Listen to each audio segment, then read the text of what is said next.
Have you ever had a trade that hit your target eventually, but you are out? This is very typical for a lot of traders. They think they have an entry problem, but they don't. What they have is a trust problem. I took this trade today, and this trade wasn't difficult because I found a magical entry. It was difficult because I had to keep holding while the market gave me every reason to exit. So let me give you an example. I wanna take out my whiteboard and do the following.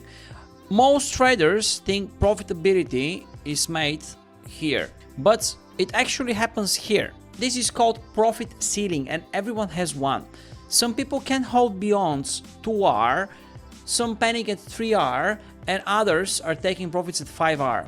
Your system isn't determining your profits.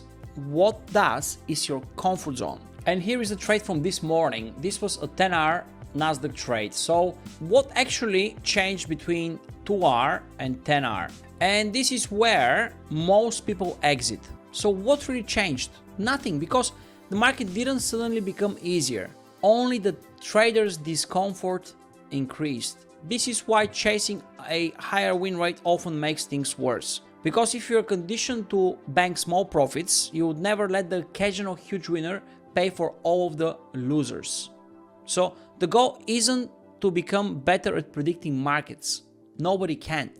It is to become better at staying in trades that were already correct. Let me show you what exactly I mean. This afternoon we had this trade. At first it looked exactly like every other winning or losing trade, nothing special. So it moved into profits. I respected the area. It started behaving exactly as our analysis suggests usually. And now here is the interesting part. If I asked 10 traders where would they take profits, most of them would probably point somewhere around here, maybe 2, maybe 3R, if they're feeling confident. We had someone in the trading room who took similar to my trade, and he ended up with almost 9R.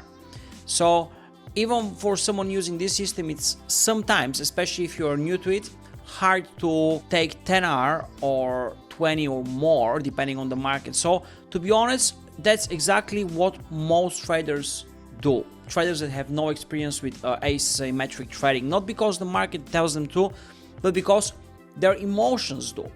And as soon as they see the profit building, they start asking questions. And in all honesty, it's only normal. I've been doing the same thing myself. So what if the trade reverses? Maybe I should lock something in.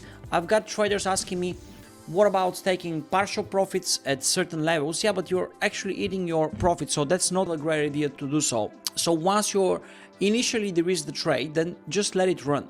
And most traders just close the trade at 2R, 3R, and this feels like a massive relief. But then they watch the market continue without them, and this is where the big obstacle begins, guys. And now look what actually happened. This trade eventually reached 12R. If you think about it for a second, what fundamentally changed between 2R and 12R? Well, not much. The structure didn't suddenly become better. This was a setup that I took like any other setup. I follow strict rules every single time. It's basically the same thing. So the analysis didn't suddenly improve. The trade was already correct.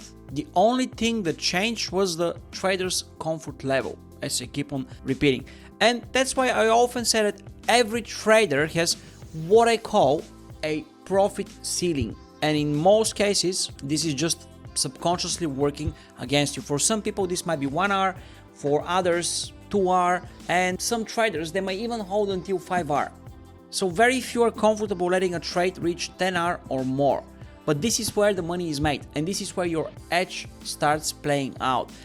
And this is not because their strategy can produce those trades, mainly because psychologically they cannot sit through those trades. Traders spend years in search of better entries or different indicators or jumping from one strategy to another, whereas in reality I have found that the biggest improvement in my trading came when I stopped interfering with the trades. In other words, you don't create a 12R trade, you simply stop killing it at 2R, and this is where asymmetry begins.